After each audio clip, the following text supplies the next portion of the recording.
Hey everybody, welcome back to Hillbilly Hunting Outdoors. Today we're going to talk about something that is extremely important for hunters. And if you ain't doing it, well, you're just hurting yourself big time. Today we're talking about hunting the wind.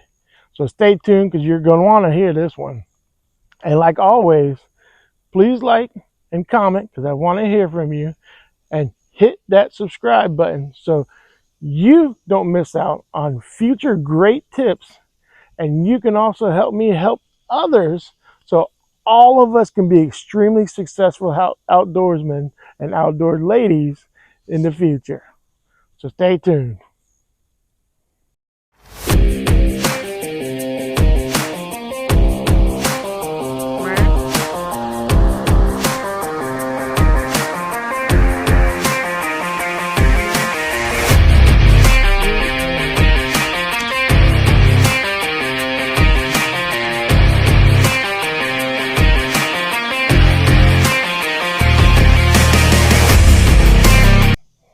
All right, y'all, let's talk about hunting the wind. So hunting the wind is extremely important. And to put this into perspective, I'm going to start off with this. So we all know about dogs and how well dogs can smell. You know, police use dogs to find drugs, to find guns. You know, rescue teams use dogs to find humans and stuff like that. And even hunters use dogs, you know, for bird hunting, even for deer hunting, for hog hunting. And it's all because of how well they can smell. In fact, a dog has 220 million olfactory receptors. That's right, that's a lot, considering a human only has 5 million. So knowing what we know about dogs and how much they can smell and how much they're used for their nose, if they have 220 million, well, guess what?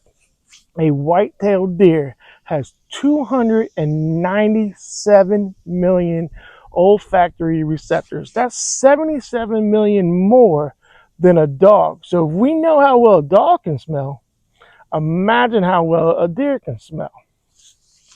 So hunting the wind is extremely important. A lot of people will argue with me about that.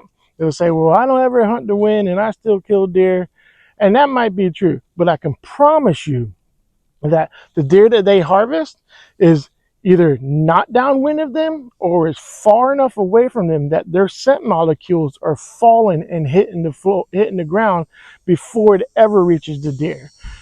Hunting the wind is extremely important, and this is how you're going to do it. So the first thing you need to do is you need to find out what your wind direction is and what your wind speed is. And ways you can do that is you can watch the Weather Channel or the news, you know, but weather apps, especially nowadays, you know, everybody's got a smartphone. Weather apps are key. And one that I found, and I have used hundreds, I'm telling you, I've probably used 100 different weather apps. The most accurate one, and I've kept logs of this, the most accurate one that I have found by far is called WeatherBug. I highly recommend it to you. But what you want to do is you go on your weather app and you find out what your wind direction is and you find out what your wind speed is. Okay, and let's say, you know, it's 5 miles an hour north wind.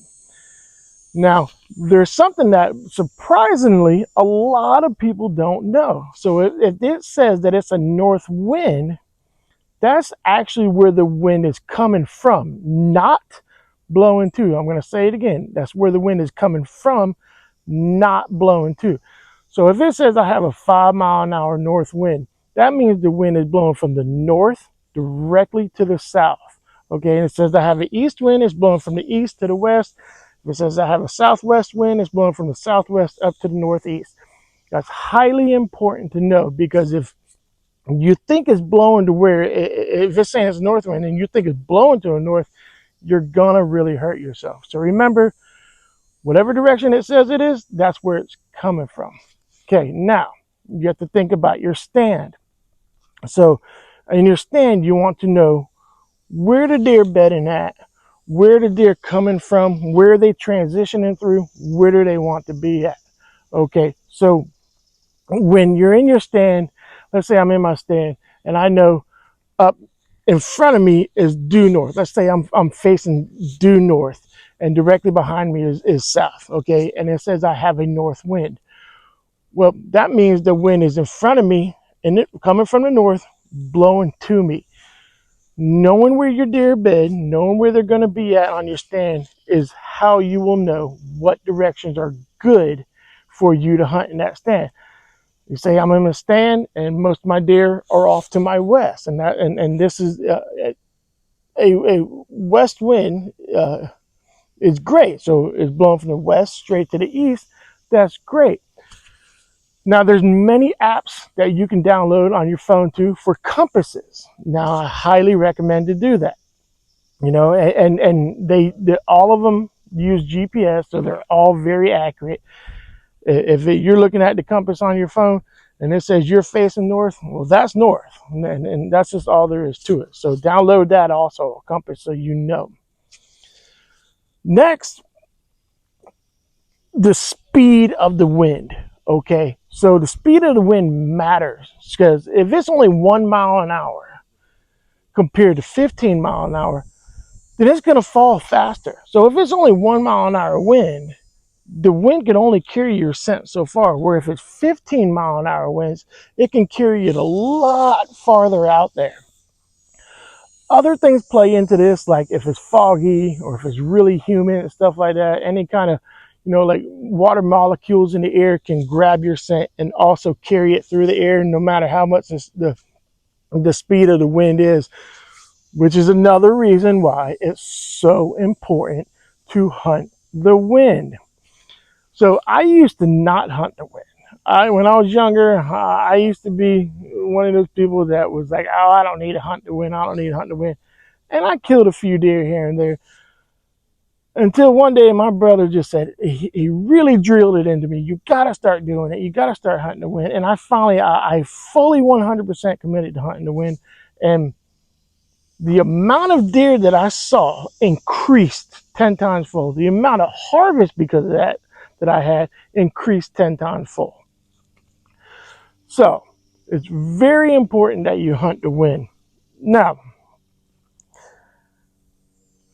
when you get to your stand, there are things that are called wind indicators, because as we all know, weathermen have the best job in the world. They never have to be right. They never have to be accurate. So even though, like I said, the WeatherBug app is very, very accurate, it's only accurate 95% of the time. So when I get to my stand, I use a wind indicator. So it could be like a milkweed, which is like a cotton kind of base kind of like thing, and you just tear it off and it's so light you let it go, and even if there's only 1 mile an hour, the wind will grab it and it'll tell you exactly where it is. You also have your powder indicators, which you buy from the store. It's in a little tube. You just push it, powder comes out, and it's real light, and whatever the wind is, it'll take it. Because like I said, weatherman is not always correct, and even though the WeatherBug app is extremely accurate, it's not always accurate. Sometimes I get to my stand, I'll hit my wind indicator and say it was supposed to be a west wind going from my left to my right, and now it's actually an east wind going from my right to my left. And also things like the edges of trees, you know, windrows and stuff like that, all matter in that. So it's highly, highly important to hunt the wind, because like I said, deer have 297 million olfactory receptors, which is almost one of the best out there. There are animals that are better than that, but it's 77 million more than a dog, and we all know how good a dog can smell. So I promise you, if you start hunting the wind and you use these tricks to figure out the wind, and you figure out where your deer are going to be at, so you know what winds are great on your stand to hunt, and you fully 100% commit to hunting the wind, and no matter, even if that big buck's on camera every single evening, but the wind is terrible for it, don't hunt it. Because what's going to happen is the deer, the big buck, will be out there, and before it even gets to you, an owl is hooting like crazy. I don't know if you can hear it, but before he even gets to you, he's going to smell you. And what you're going to do is you're either going to turn him nocturnal, or you're going to make him leave that area and you'll never ever see that buck, and you'll be sitting there saying, I've hunted and hunted and hunted and hunted this buck and I just can't see it, and that's why. So argue with me all you want to, but if you're not hunting to win, then you are hurting yourself. So again, figure out where all the deer are at, what the best wind direction is for your stand.